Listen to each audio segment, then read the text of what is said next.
Hi, welcome to the Gauntlet podcast. Each month we take a look back at games played by Gauntlet folks. My name is Shane, I use she and her pronouns, and I'm recording today from the land of the Wurundjeri people of the Kulin Nation, because I've moved house since last time, so slightly different traditional owners and land acknowledgement this time. I'm joined today by my co-host, Lowell. Hello. Lowell, how are you doing today? Pretty good. Excellent. And Lowell, you use he, him pronouns? Yes, I do. Thank you. And today we're joined by Tyler. How are you doing, Tyler? Hi there, I'm doing great. So good to be back. Excellent. You also use he, him pronouns? I do indeed. And Tyler is someone who runs a lot of games on the Gauntlet and also does a lot of other sort of scaffolding and support for the community, organises the game facilitator camps that we've got running at the moment, and is just a general presence and joy in the community. So Thanks so much for joining us today. Well, thank you. For our first segment, each of us is going to go over the role-playing games we played in May and June, and then talk in depth about one game that we played. So, Lowell, how was your gaming in May and June? Not bad, though. Of course, when we get into the weird early summer, we get a lot of bumps on sessions and things like that. So I had more off-Gauntlet games that were supposed to go that didn't, but we did get the 13th Age campaign that we're in year 4 of. That's rolled on. They've hit 8th level, so that's been fun.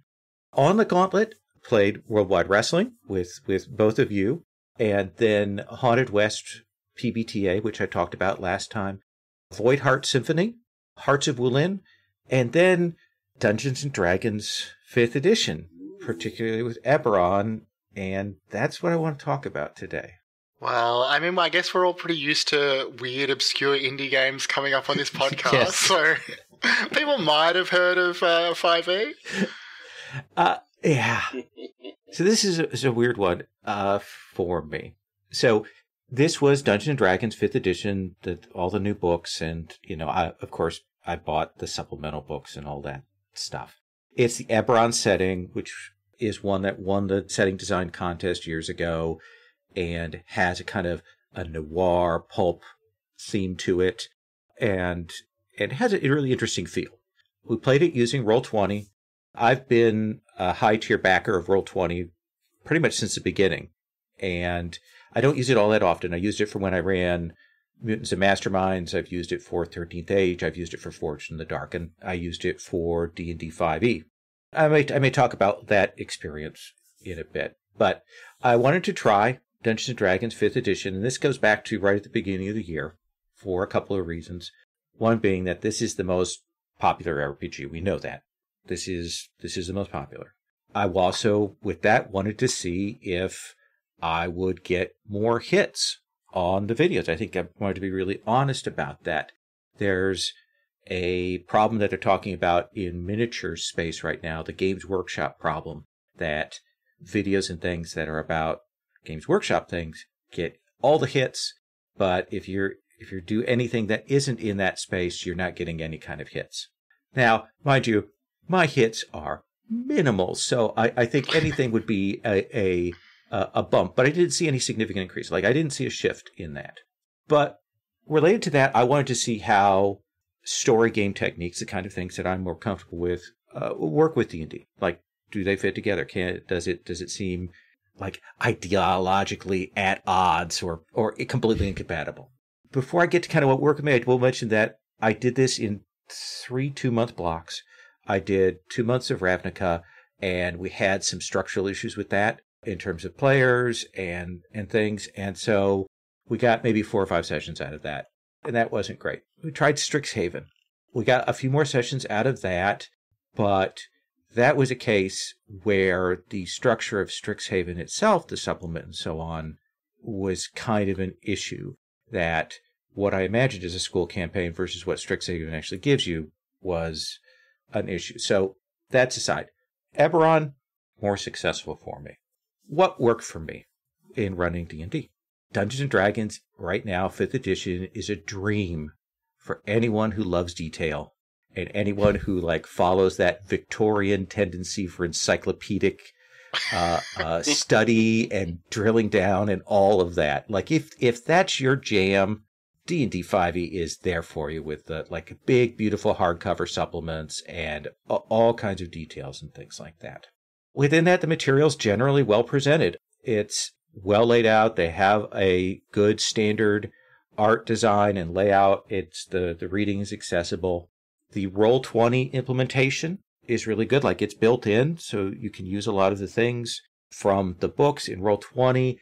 There are still some hoops to jump through, and I will not say that it was easy to get them set up. But Roll20 is a tool. I haven't used any of the other virtual tabletops. I know that there are some strengths and weaknesses to those. Eberron itself, I think, is a more interesting setting than maybe I gave it credit for. I wasn't expecting much, but there was a lot of excitement from Jim and some of the others who were coming to play it. Like, they were really hopped and excited about Eberron. And I kind of didn't get that until we got to playing, and their excitement carried through, and there were lots of really fun details, like good basic stuff that I could play with, that I could tweak around and didn't feel locked into. I could play with the dragon marks. I could play with the Warforged. I could play with the layout of the city of Sharn that we were in. That was all good. And it also let these players explore a setting maybe they knew, but from a different perspective, because I had come from it from a different perspective, and I think they enjoyed it for that. I also did it very much as a noir investigation game, very much in the mode of Hammett and Chandler is my thing, and I that's my jam. I love mysteries. I had a mystery. It played out well. I tied it into the nature of Eberron itself. There was still a dungeon crawl. It felt really good. All of this is done my own, either improv or just kind of sketched out. It didn't work from any modules, and we had a good solid, I think, 7-session, one story from mystery to exploration to battle arc. So that was all good. The last thing I'll say about what really worked for me, I did modify the basics of D&D 5e in that I used, when you roll for a skill, you've got a degree of success. Putting that in, that kind of house ruling for that, really made it more palatable to me. I also, and this is based on Anya Reyes' suggestion, used a plot point system for establishing narrative details. And that actually really opened up the play for me. Like, it really let me do story game. It let the players feel like they had some attachment to that. It's kind of baked into the DMG, but I think we maybe even broadened it a little more in terms of story games. But that suggestion really helped. So, what didn't work for me? So, I'm not a trad prude. Let me put that out there first of all. I've run Champions, I've run GURPS, Rollmaster, I've run OSR. Right now, as I said, I'm going into year 4 of this 13th Age campaign. But wow, there's a lot to TNT 5e, like a lot. I've talked before on the Gauntlet blog about resolution speed and kind of measuring that by the number of choices that you make, like how many choices you have to make, how many steps you have to go through versus like when you actually get to the resolution, how much effect does it have? And I think based on that, you can make some decisions about how fast a game is. D&D works if you play with those skill rolls. It moderates the number of choices that you have to make. But even then, even if you're playing with it, the resolution is still incremental. I'm still doing like 6 hit points or 12 hit points, and I know the fight's going to be going on. It's all chip damage. And it's just, it can feel draggy. So that's an issue for me. But I think a bigger issue is the cognitive load. When I have a handle on rules and mechanics, I have more time, more headspace to do things like improv, to handle flow, to do NPCs, to do setting details. But everything in Dungeons & Dragons has a lot of detail. Everything has stats. Everything has conditional modifiers. It's all these rules. Like, if I want to make a save, I have to know the stats. There's some other modifiers that go in. I have to go and look at that to make sure, or else I just have to hand wave all of that. And once you start hand waving, you have to hand wave everything in some ways. Like, there's so much to keep in your head. And, that becomes a real challenge. I mean, as an example of a kind of a related thing, we've been running Dune at home, but we hadn't run it for a while, and we just ran it again on Friday. And it's Modifius 2D20, and it's an easy game. Like, it's this basic resolution game, but that first hour, I had forgotten how it played. I had forgotten how it ran. I had forgotten how it worked.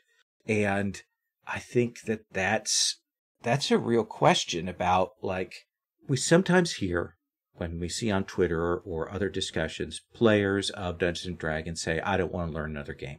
And sometimes the reaction from story gamers and things is, oh, no, you can learn it. It's easy. It's things, blah, blah, blah, blah, blah. I don't think we take into consideration that there are a lot of people for whom they've learned D&D. They've got mastery over it. And that was a lot of effort. And either they don't want to replicate that, or they can't even imagine that not replicating it would be a thing. That you have to do it like that there's a bunch of baggage built in there. So that's kind of what I'm less certain about is that level of devotion. I don't think I have the energy and the time. I can't learn D&D to the level where it's smooth for me and be doing what I normally do, and that's learning a whole bunch of other games and running a whole bunch of other games. And there may be younger people, smarter people, cleverer people, sharper people than me, like Anya, who can do that. And I absolutely love that they can, but oof, I'm old. I'm a dinosaur. Let's just put it that way. Now, Shane, I know you've run D&D and played D&D in 5th edition, so what do you think?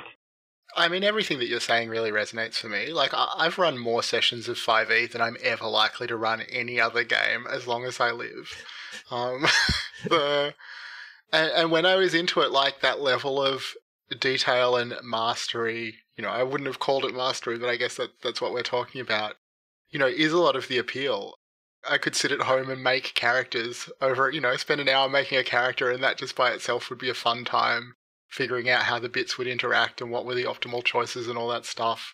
I mean, the reason that I stopped playing D&D was really to do with some of the business practices from Wizards of the Coast that were being discussed, which I don't think I need to go over here. Mm-hmm. But when I thought, for a while I was looking at story games, in particular Monster Hearts, because that's really close to the style of story that I like. I was like, this looks really fun, but what would I do with all my prep time?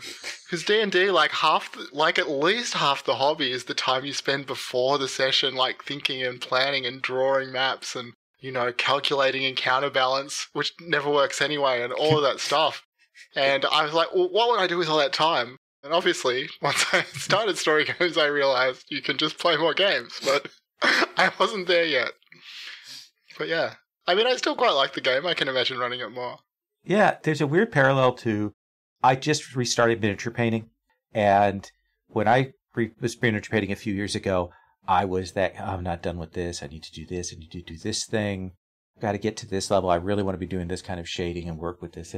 Now I'm miniature painting, and I'm like, fuck it, there we go, put it on the table, and I'm much happier. I don't know if there's a parallel to the D&D experience, but... Yeah, I think perhaps. Before I do my takeaway, Tyler, anything you want to say about D&D? Well, I actually had a short run at Eberron with someone else running, and it is a neat setting. Mm-hmm. It's a very interesting setting. One of the things that I feel about it is it lends itself to low-level characters for the most interesting stories, because with a lot of things D&D, as you get more powerful, it seems like the solutions get easier or get more, they get so much bigger, and it isn't as much fun to investigate, which I think Eberron does in a very nice way. But, I had decades of D&D and Pathfinder, and I played a bit of 5th Ed, and it is what it is, and it ain't what I'm doing most of the time now. Yeah. I'm just amazed how anything, like any spell ability or anything, is written. There's so much text to anything. I think that's what kind of is the overload for me. But takeaway. I ran Ravnica. I would go back to Ravnica, but with another system, maybe 13th Age. I think Strixhaven has some structural setup problems that bump up against what I want from a school game. I don't think it's as well set up. I think it's a very clever idea. I don't think it's very well set up for campaign play. But Eberron I will go back to. That setting sang for me, and I would run that for that group that I ran for. Again, I would do another couple months. But I think I would only go back to 5th edition if there was another really compelling setting or source book that I felt the group could know and I wouldn't have to do all the heavy lifting on. Then I might go back to that. Well, they just announced Spelljammer for 5th edition, right? I am old enough, grognardy enough that Spelljammer I actually turned my nose up to. So I'm a terrible, terrible person. And I recognize that. So many people love Spelljammer. I wish I did. I wish I got it. I just don't. I'm a Planescape dinosaur is what I am. So. I see. All right. Thanks, Lowell. Tyler, how was your May and June for games? Well, I had a lot of games off Gauntlet, and looking back, I didn't have a lot on Gauntlet, and I'll address some of that kind of later on. But off Gauntlet, I played Ars Magica, I played The Between, I played Star Trek Adventures, I played PBTA Mage, which is a lot of fun, Power Beyond Doubt, and Pillion. And then on Gauntlet, I played Worldwide Wrestling with both of you. Yeah. And that was a couple of months back, and I realized that, Shay, you mentioned that game on a past episode, but I'm going to talk about it a little bit myself. Yeah, I think it'd be interesting to get the other side of the screen's perspective. I love Worldwide Wrestling. It's a PBTA game by Nathan Paletta. I played it a lot. The truth is, it's the reason I'm in Gauntlet, because I'm a huge pro wrestling fan. My beloved husband, Patrick, bought me that game saying, oh, there's a role player for wrestling. We went to find people who'd played it before. I watched Lowell run it. And it was with that I said, these are people I want to play with. And we found Gauntlet because of it. And I really love the game. It tells you something about wrestling, both the big hugeness of what happens in a match or what happens there at the arena. But there's also things that let you deal with what's outside of the ring. And I'll admit, there's a part of it that is that kid in me that was a wrestling fan in the, 80s and 90s and carried on. I watch AEW now pretty religiously. I am a wrestling fan. Worldwide Wrestling has a second edition, and I'm glad they made one. It is just not what I'm running. I continue to stick with First Ed, but I do add on the On the Road supplement, which is by Adam Ultraberg. It has been included in the second edition. What's great about Worldwide Wrestling is it does what wrestling does of those good and evil stories, those morality plays, which happen in the ring. But it also does something else that you just don't see in many games. It is about cooperative storytelling, both as the focus, the genre of what it is to be a pro wrestler, as well as what it is to come in as a role player and play it. It handles stories where you're doing, you can have comedy wrestlers, you can have those supernatural stories, fantasy, tragedy, you can have every sort of story. And when you bring in that On the Road supplement, you can look at these people outside of what the big glitz, I'll put air quotes there, glitz of wrestling is, the things where everybody sees it. But in reality, there's a lot of very hard work. There's the moving about, there's the injuries, there's your family sitting at home while you travel half the year. There are a lot of things that wrestlers have to go through, and when you bring that On the Road in, you can address that. Where I talk about kind of that cooperative element is when you're in the ring, it is important to remember that you're telling a story for the audience, the hypothetical audience that is there at ringside watching.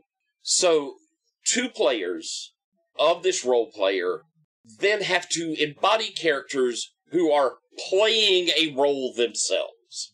They're trying to tell something through moves and through, taunts and jeers and all of these sort of things. They're trying to convey that as a story that makes sense. And it takes a level of cooperation there, where at its best, you have players who kind of take a moment in the ring. They'll whisper in each other's ear, okay, it's time for you to get your big hit off. It's not like, a fantasy game where we're all trying to be the, get that final kill, or it's not a game where you individually are looking to be the best. It is a game where you together want to look the best you can for an audience. And that breeds a very interesting style of play. It's just something that's very special. And I also think that I bring people in, or we've seen people come in who have no knowledge of wrestling at all. And when they start playing this, and when you make real those people that are wrestlers, along with their huge gimmick, they are also people, it surprises folks how much depth there is. It surprises folks what you can grab a hold of and make a really deep character out of. So, it always makes me happy to put it out there. There are some things, like I say, I run first ed instead of second. Not because I think second is bad, exactly. It's that it took some things that I had gotten used to in first ed. Like, I like people being able to do wrestling moves with their look, with their gimmick.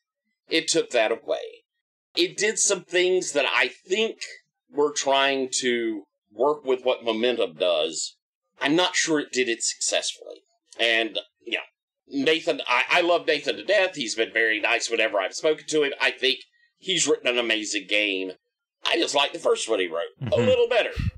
That said, I think that there are other things that you as a GM have to do. First off, I think a GM of WWW has to have a little bit of a firm hand. Because generally speaking, you are dealing with bigger groups than we're used to running. It works best when you have 4 or 5 players. You can take it up to 6 or even 7 players.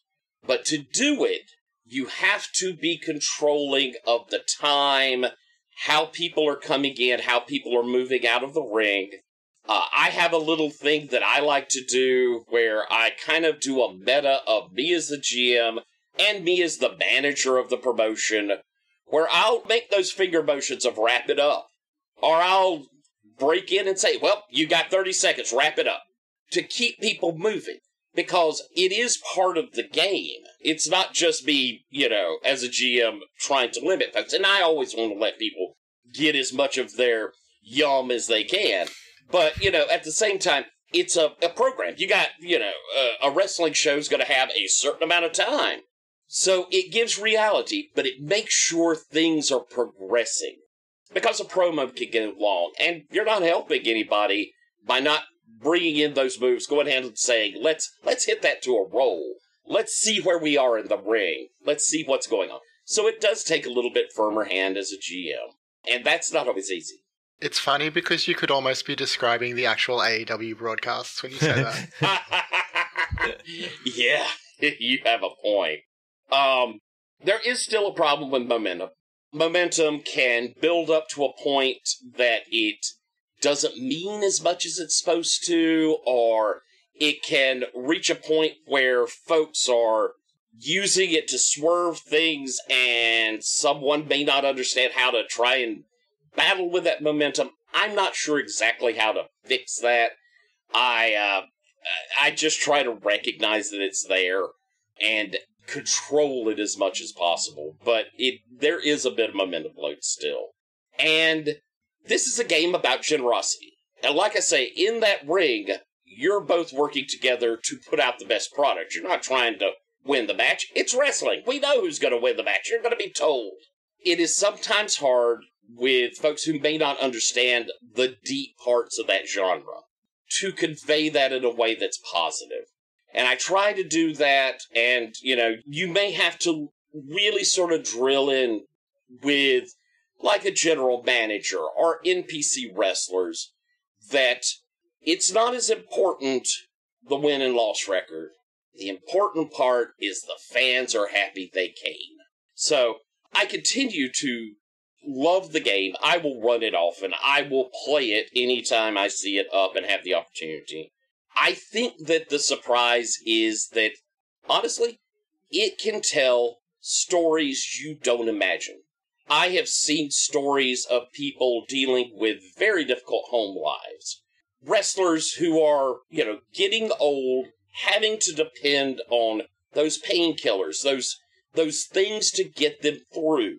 And those stories can be very deep inside of the sort of glitz, glamour, hugeness of what wrestling is. And I'll be honest, when it sings better than just about any game I've ever played.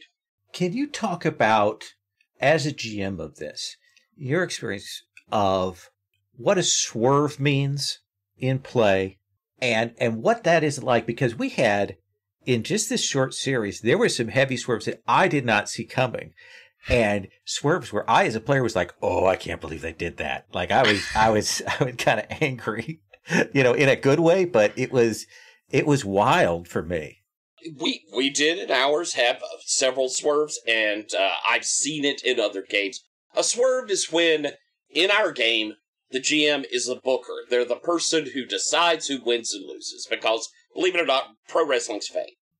And gasp. And you can have these bookings down there. You come in at the, as a match is wrapping up and say, Wrestler X, you're marked to win. There are modes and methods in the game for the one that's supposed to lose to say, I'm going to swerve that. I'm going to change that booking. Where we talk about momentum bloat. Momentum comes in that you can use it to change, to swerve a match. The other person can spend it to swerve it back. It can get to be a bidding thing, which is a little weird. But at its heart, you as a GM can come in there with an idea, and that player can just change it. That can be a little difficult, especially if you're thinking on a long-term program. You've got an idea for how you're going to book your matches going forward.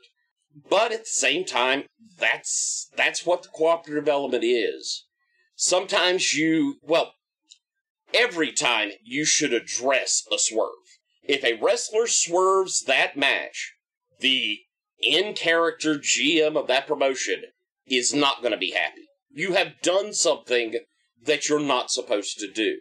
That should be addressed. That should be something that builds up as a part of that character. Management will stop trusting you as much. Your opportunities may drop. You may get in penalized matches. But in the end, you got to roll with those punches. Just like in the ring, outside the ring, things don't always go the way you hope. And with a swerve, you as a promoter just gotta bite your lips, smile at the audience, pretend like it was all the way you wanted it, and then later on, they end up in that horrible cage match over the alligator pit, and they can ask themselves why. I mean, I do really want to run this game, having played it, and this discussion has just reminded me how much I had such a good time in our game, and yeah, I'm really excited to both play and run more in future. Awesome. But I guess it's time for me to talk about my gaming in May and June. It was a little bit of a lighter period for me compared to some. Off Gauntlet, I ran a little bit of the Between and Brindlewood Bay, and I got to play in a game of Escape from Dino Island, which was so good. On the Gauntlet, I ran one-shots of Masks, Nexus, Blake Ryan's game, which, depending when this episode comes out, might still be on Kickstarter. I definitely recommend it. Orbital Blues, and then a short series of Trail of Cthulhu, and 4 sessions of Hearts of Wulin. And that's what I'm going to talk about today. Hearts of Wulin is a PBTA game of wuxia melodrama by some guy named Lowell Francis, published by the Gauntlet. The core game is about these kind of skilled martial artists battling evil while they're struggling with big feelings that they're not good at articulating in a fantastic version of ancient China. And recently, Gauntlet published Hearts of Wulin Worlds, which is a collection of new setting material and variant rules and things like that. And we were playing with one of those settings, Banana Chan's Chinatown 1905. And we also used some of the variant rules for fantastic setting material for a bit of a supernatural game. So what worked for me? Hearts of Wulin is amazingly easy to GM well. You can tell that this was designed by the sort of person who would write a blog article called, what was it, like How to Run 200 Sessions a Year? Yeah. It just provides an immense amount of support to make you look awesome. When we were going into this month, I was really struggling with motivation and confidence about running games. I didn't feel, I was quite depressed. I wasn't feeling positive about things. And I really needed that sort of game that would do a lot of the heavy lifting for me, and that if my energy was low or I didn't have that focus, it would carry me through, because I did still want to run games. And that's, I knew that Hearts of Wulin would be a great choice for that. There's a lot of senses that that's true, but in particular I want to talk about the gameplay loop that's built around entanglements and inner conflict that consistently drives these really compelling, dynamic stories that the players are always invested in. The way that works is we start with entanglements. At the start of the game, during character creation, all the players set up 2 entanglements for their characters. And basically an entanglement is a desire that you have that's focused on one character, but another character is in the way somehow. And generally one of those characters is a PC and one's an NPC. So in our game, for example, we had, I love Fang Yin, but her father has sworn revenge against me. So I love the other PC, but this NPC is a problem for it. And all of these sort of connect with each other. So you end up with this very dynamic web of connections between the characters and the setting and the NPCs. And any time that I, as the GM, need an angle, need a bit of story, need a problem, need a complication, I can just scan that list of entanglements and point them at one of them. And it's inevitably going to create and draw on the tensions that exist between the characters and give them something interesting to work with. I really recommend stealing entanglements for other PBTA games. I used entanglements for my Thirsty Sword Lesbians game that was based around high school cheerleading, and that worked really well. I think you can just adapt these pretty easily to other styles of game where you want a lot of drama and romantic and other complications between the characters.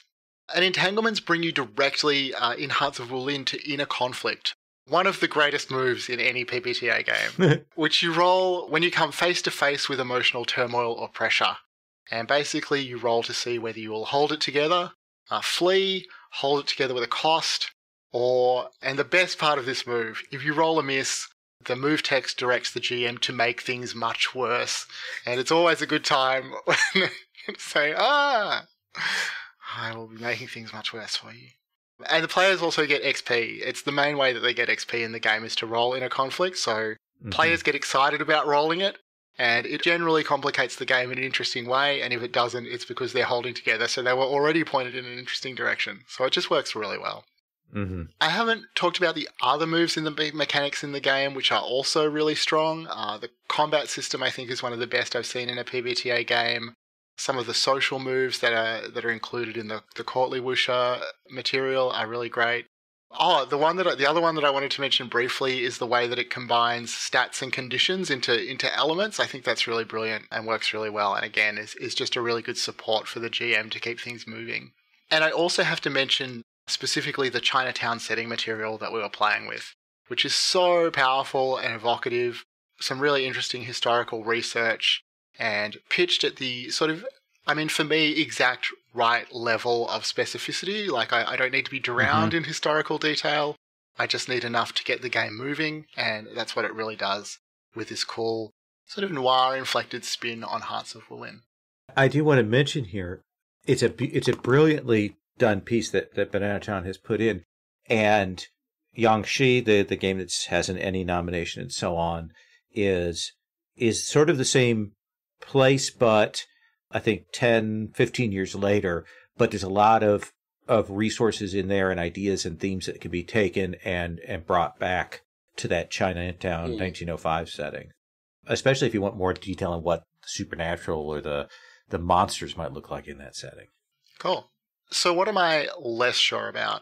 I have to say that in hindsight, my idea for this setting was so obviously never going to work that I am almost embarrassed to share it here. So that is, I thought that I could run the Eternal Lies campaign for Trail of Cthulhu using Hearts of Wulin.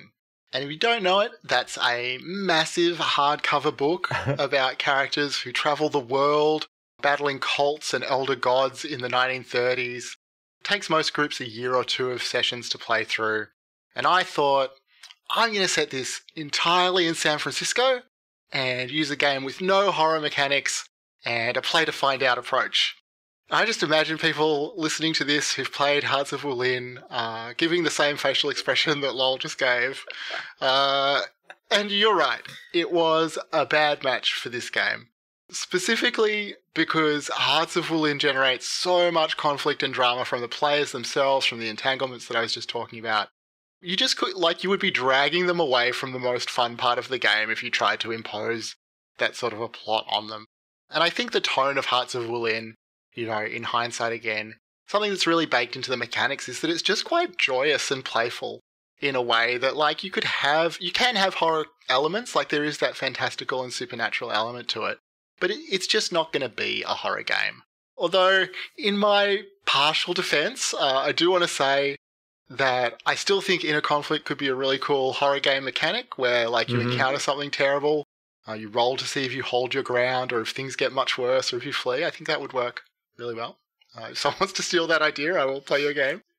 And just, by the time we got through character creation, by the time we'd set up those entanglements, I could see that I was going to have to abandon my idea for this series. And I was happy to do that because I could see, the reason I was abandoning it is because we had much more exciting, better, like more satisfying stuff that we could play with. But I think that actually both times I've run Hearts of Wulin, I've tried to cram too much stuff into it in that way. The other series that I ran was in the Academy of the Blade setting, again from Hearts of Wulin World, which is a sort of fantastical sword-fighting high school drama setting. And I tried to combine that with the investigative rules for a kind of, Nancy Drew bubblegum shoe type thing. And there was just too much going on. It didn't really work that well. Lowell, if I could pitch a blog article to you, I would love to see your advice about combining the different optional rules and settings and supplements and things like that. Which ones work well together, which ones might be a little too much. Okay. I would definitely benefit from that advice. I don't know about anyone else. So really my advice for this game to other GMs, but also to myself in particular, is to just give it some space and let it breathe. And my takeaway, Hearts of Wulin must be one of the most popular games on the Gauntlet community over the last few years, and that is with good reason. It's a fantastic game, it's super fun to play, it's super fun to run. I can't really imagine someone not having a good time with this game. Additionally, the alternate settings in Hearts of Wulin Worlds are really great. I think it's one of my favourite setting books. And, everything from cyberpunk to high school drama, like we talked about, noir, Chinatown. I'm really excited to try the kind of Three Musketeers Revolutionary France setting sometime. There's just a lot of good stuff going on. And, I mean, if you're like I was as I started this series, a GM whose confidence is low or who's not feeling so good about running games, I think this is a great choice to provide a lot of support and get you enjoying games again. I am a little nervous to ask, but Lowell, as the designer, is there anything you'd like to add? No, you hit on something that I have tried to come up with some setting things, and I've over-egged the pudding, as it were, before. So I know exactly where you are coming from with that. I think there are some thirsty sword lesbian settings that I really like, but I would want to run them in Hearts of Wulin. So I get the instinct there. And there are some settings we haven't done really good adaptations. I'd love to see somebody with some background do a really good super, super gay samurai Hearts of Wulin setting. I think that could be dynamite. There's a bunch of stuff there. So cool. I think I may have said this before, but I'm not tired of Hearts of Wulin. I wrote it. I still run it. I still love it. I'm not tired of it yet. And somebody told me that you're actually done with the game once you get tired of it. I'm not done with it. So. Well, that's good to hear. Tyler, have you played much Hearts of Wulin? I have played throughout its sort of work through, and I've had the opportunity to play it in a couple of different styles. The detective end, so good, which worked really, really well. I'm curious. I love that setting, that 1905 San Francisco. It felt comfortable to see it expand into that noir, kind of that immigrant story space. It worked well. Yeah, I think it really did. It definitely felt when we finished up the series that we had not gotten everything we could out of that setting. In 4 sessions, there was still a lot of depth and intrigue that we could have gotten to. I think it's a really interesting adaptation. It's a little strange to have your martial arts drama set there rather than the ancient past, but I think it worked really well. I have to think that setting is just a marvel, and it's so versatile the game to begin with.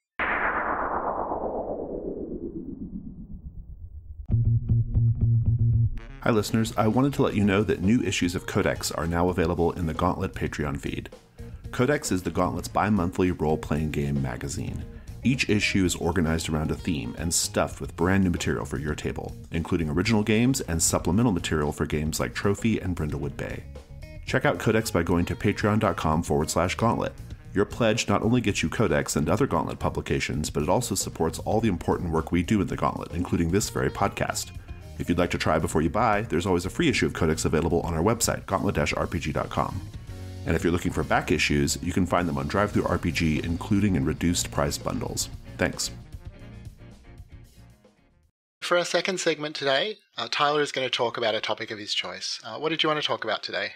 Well, I mentioned that I haven't played a lot of games with Gauntlet here recently, and I'm going to kind of address that, but I want to start by saying I'm going to put a content warning here about death, the pandemic, loss, and maybe, folks, that this may not be something you want to address at the moment. If so, maybe we could stick something in the notes saying when I get finished, but I had a very difficult couple of months. I want to also say that, I'm not someone who's qualified to give advice on handling grief. I just want to talk a little bit about what I experienced personally. In the past couple of months, I came down with COVID, and in that same week, I lost a friend from high school who had been playing with my home gaming group for 25, 30 years. We had been together for a very, very long time. And what I kind of want to talk about is realizing that we are reaching that point where the first generation of role players are not young anymore. We are getting to be older people. If we figure that D&D came out, 77 would be a real time to say that's when we get AD&D, that's when we get Red Box. We're in our 50s and 60s at this point, and the sad fact is we're going to have people we lose along the way. My friend, we had several active campaigns going, and I kind of want to talk about how we address that, and it's an ongoing process. First off, I think it is important when this happens to give yourself space to mourn. Give your group space to mourn. But don't let your grief take you away from each other. You're all sharing this sadness. You have this wonderful friend in common. Be there for each other. And we came together. We, after many of us came from across the country, we came to the funeral. We left the funeral and we went home and played a board game, thinking about and talking about our friend. We got together back online as our home group, and we had that discussion of what are we going to do? We were playing a game, Ars Magica. It is a very long, involved game.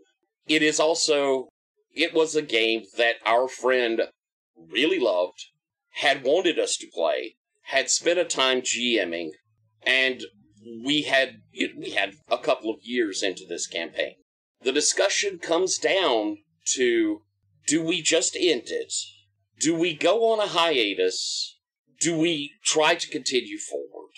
For us, the decision was a hiatus. When we talked about it, there was, how long do we feel? We set a 3-month where we know we're on hiatus, and then from there, we will discuss what we feel like at that point. We put definite goals in, but we did not put, like, a line where things had to be decided. We could address our feelings further along. We also discussed what it meant for this campaign to go on. We had used several things in our Ars Magica, like we used the Quiet Year as a means for Ars Magica to advance. We used Epilion because we had apprentices in Ars Magica. We decided Epilion was a perfect game type to have those apprentices do adventures. With our Epilion game, our friend was so ingrained, the tone of the game was in such a way that together we decided that's not a game we can revisit. That's just not something that any of us felt like could go on with his absence. The Ars Magica will be something we return to, because we knew he loved it. We know the work he put in to develop that world as its first GM. And we all agreed that in playing it, he would be with us a little bit. He would be there in what we were doing. And we didn't want to move on and forget him. So that's a game we're going to come back to. We know that we will come back when we're all in a space that we feel good about joining into it. But along with that is, if you decide to end a campaign, how do you move forward into your next one? As we get older, we're going to have moments where we lose people. It is not easy when you get into your 40s, 50s, 60s to find new friends to join gaming groups. It is said, especially, that, men have a difficult time finding friends late. I don't know if I think it's specifically men. I think everyone has a little bit of, when you're a teenager, it's so easy to make a friend. It's a lot harder when you get older. The Gauntlet is a resource that was a great help. I brought in people from the Gauntlet to join short runs or even longer runs in home games. I've also, there are places to go and talk to folks. You should not feel, no matter what age you are, that there aren't new people that can come in and enjoy and build up a whole new gaming experience together. There are so many of us out there now. It is worth going to look. But even if you don't, gaming, if you're at this age like many of us are, is a big part of your life. It's important to care and love the things that are that part of your life. Let them go on. Let them continue. I will say that we've had several discussions of how to remember our friend. We started a Star Trek game, Star Trek Adventures system I have issues with, but still, we started the game, and we thought about him when we were making it. He was remembered in the processes of naming that ship. He was remembered in some of the people that were brought in as characters. He was a Star Trek fan. He was there with us when we started this game. I think it's also important, if you do continue a campaign, don't pretend like they weren't there. What they did was valid. What they meant to you is valid. And if you have a long-term campaign, what they've added to your mythos is worth keeping. My friend was Richard White. He was a 10-year veteran of the Navy. He was 52 years old, died in a completely freakish way of a sickness that should not have happened to someone of his age. He was brilliant. He could talk about anything, and he was a hell of a gamer. And I'm never going to forget him, and our gaming group is going to keep him always a part of us. And I know that was heavy. It's a little heavier than we often do here in Gauntlet Podcast, but it felt personal. It felt important. And it is something that all of us will be addressing eventually. And I don't know. I hope my little bit can maybe help people put things in mind. Tyler, I'm sorry for your loss, but thanks so much for sharing. I think you're absolutely right that it's a really important and useful topic for people. And I'm sure that people will find it useful in the future. Thank you. I will say, back in 2005, and this is mid-30s, we had a nearly 2-decade member of our group pass just suddenly, right after the holidays, while he was working to try and raise money for his daughter for Christmas stuff, and it was completely out of the blue. And we had just finished a campaign where his character had sacrificed himself to save the world, and we ended up doing the next campaign was a set of new characters going and finding and saving him from that, like from hell, essentially. And it was really weirdly cathartic. It maybe a little too on the nose, but I don't know. It was a game that was about remembering him because it had just come so out of the blue, you know. We lose people along the way, but there's no reason for them not to always be with us going forward. Very true.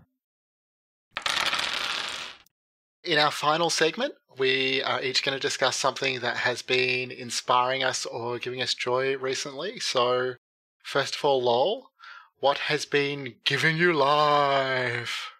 I was going to talk about something else, but then I realized I've spent every waking moment of this last week on Monster Hunter Rise. Sunbreak on the Nintendo Switch. We played, 250 hours into Monster Hunter Rise, and now the new big expansion has come out, and even though I have a frozen shoulder and arthritis in my right hand, I'm still doing these hunts and then taking a break to let my hand recover, and then going back and doing it again. It's not...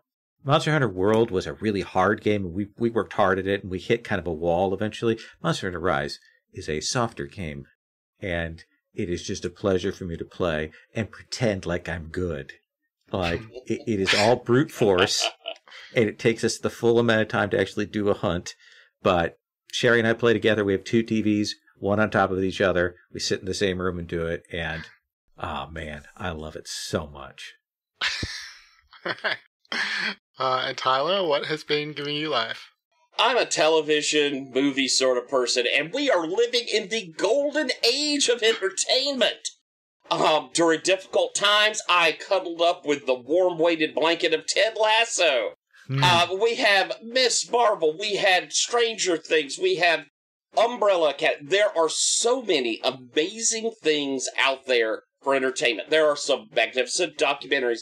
We are very lucky with the types of entertainments that are out there. And it always is a marvel to me, the scope.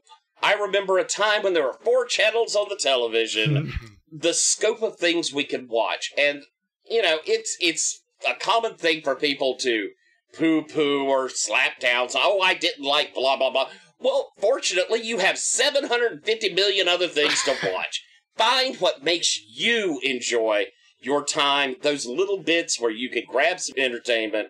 Find what will make you happy, because I promise you, if you can't find it out there right now, you're never going to find it, because we are getting great things. By the way, What We Do in the Shadows and My Flag Means Death, we're seeing some of the greatest queer content out there as well, and watching those sort of stories playing out in full media with huge support in dark times, that makes me feel very good. So, watch something cool. Awesome. So I'm also going to talk about watching something. I mentioned before that I moved house this month, and that has been largely a nightmarish process that we won't go into. But one special moment of joy is checking out the local cinema. So yesterday afternoon, I took about a 20-minute walk down to the Thornbury Picture House. It's a single-screen cinema. It was previously a petrol station and has been renovated and redecorated and redesigned into a cinema. Nice. And they were showing Ingmar Bergman's 1953 Summer with Monika, which is not my favourite Bergman, but it was just a lovely way to spend an afternoon, and I'm definitely excited to visit it a lot more. So jealous. Awesome.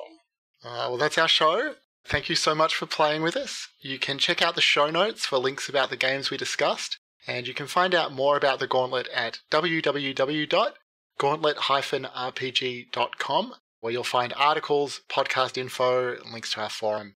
You can follow us on Twitter at GauntletRPG. If you're interested in playing with the Gauntlet, you can check out our forums, but also check out our Patreon at patreon.com/Gauntlet. Remember, the hard part is spelling Gauntlet right.